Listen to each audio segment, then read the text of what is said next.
evacuation efforts here in Greenville? Well, this situation really unfolded in 3 phases. The first phase was the storm inundation itself, and we had swift water rescue happening all over the city to the point that we were overwhelmed.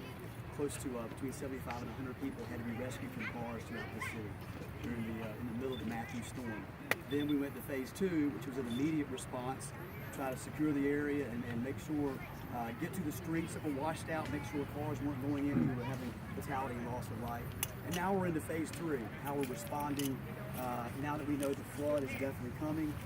Other than Hurricane Floyd, this will be the second highest flood mark in the history of Greenville, and we don't want that measured in loss of lives. We see this wonderful sky here today, and it's what we've been trying to emphasize. In my talk with the governor, that this really masks a catastrophe that could happen in the next 48 hours. And I want to thank the governor and also thank federal and state officials. He called me during the midst of our situation, asking how was Greenville and how was Kinston, what did we need? And so we focused first on some lessons we learned from Hurricane Floyd.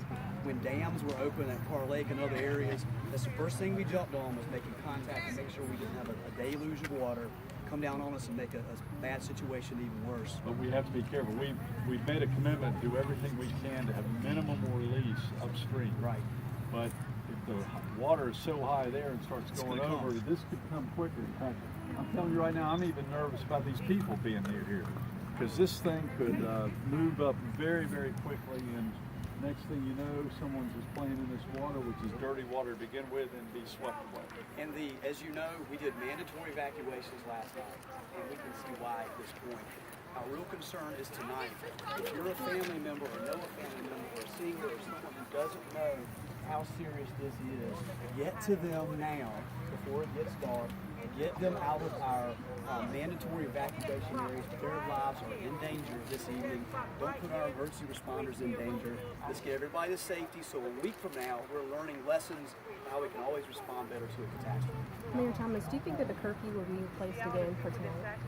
We're going to move forward without a curfew this evening. We're going to allow business and operations back to normal within this part of the city of Greenville and allow those areas to function. But obviously within the areas that we have mandatory evacuations, those are no entry areas without access with emergency personnel. Obviously we're going to go in and check all these neighborhoods and make sure no person is left behind, no person is in danger in this city. And I'm impressed very much with the early preparedness of all the city and county officials in this area. By the way, the airport's the power shut off.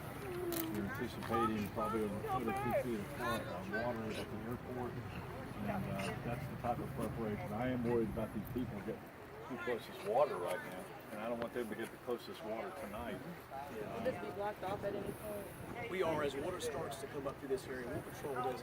Remember, at where we stand is actually on the fringe of the mandatory evacuated area, all throughout this corridor, all the way down to Riverside, the apartments down this way. And I want to commend Chief Griffith with our fire and rescue, and also Chief Holtzman, and also Kevin Mulligan with Public Works and our other leaders. We had a plan. We've executed the plan. You can't always predict when bad weather and bad things are going to happen. You just have to have a plan to respond. Now we need volunteers. There's going to be a lot of people displaced around Greenville and around eastern North Carolina. I've been contacted by churches and people that just want to help. Get water, get supplies. We're going to call on you very soon. What's so special about Greenville and eastern North Carolina is we take care of our own in this community. And I know the governor recognizes in fact, the that. mayor and I were talking earlier, the people that are going to have to be evacuated having the toughest time are the poorest of the poor. Right. You know, a lot of the people who are more middle class or above are going to probably find a nice place to go to with friends. The people I'm worried about right now are the poorest of the poor that don't have the resources to go anywhere but a shelter. And they're going to try to hang on as much as they can to where they live.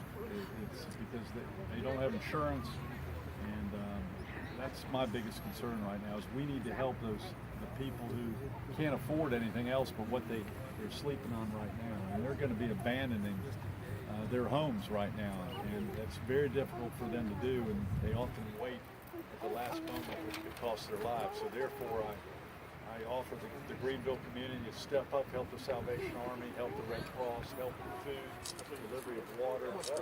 That's what we're seeing throughout North Carolina. Lumberton right now is a disaster. And there are a lot of people hurting. I just went to a shelter about 3 hours ago in Lumberton, and it is, these people are just, they've lost everything.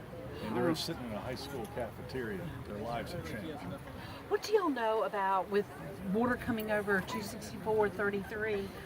Is there a risk that Greenville could be isolated and supplies getting in? What can you tell about that? I've got my DOT secretary here, Nick Tennyson. By the way, I've got my public safety. My phone's about to die. Can I plug it in? Go ahead. What's the question? The question was, what is the risk right now of Pitt County potentially being isolated because of 264-33 and other roads being cut off by water? Is there a risk of that? We've got enough access points north and south that we're not a bigger problem. The east-west routes, 264 in particular, certainly trying to get it now. I don't believe that it's an isolation threat on a major part of the community.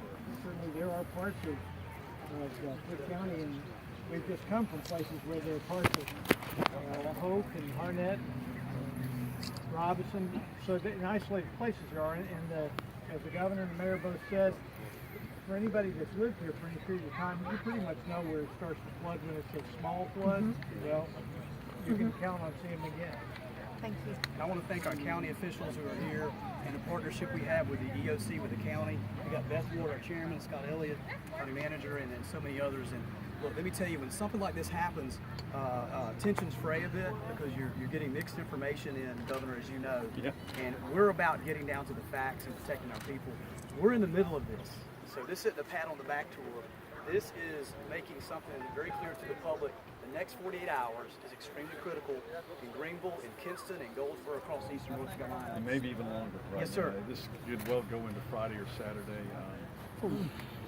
Thank you to the mayor. I do want to say Hurricane Mathew is long off the ocean now, but it's still here in North Carolina.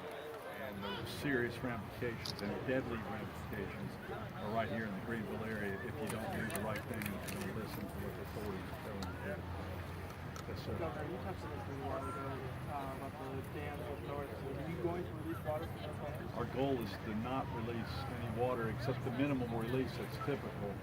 But as you know, as water gets higher and higher, it can go over the dams itself. And I don't have the latest update on that. We're trying to keep the flow as minimal as possible downstream. But it's pretty high upstream too. We're not going to change anything regarding our dam policy. Is that the right word to say?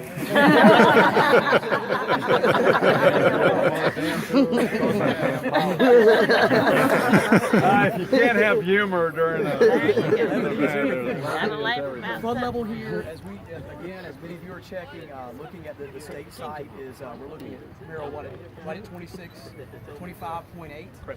Preston 5, right below 20. It's 20 right now. It's going to 25. It's at 20. It's going to go to 25.6. Floyd was at 29.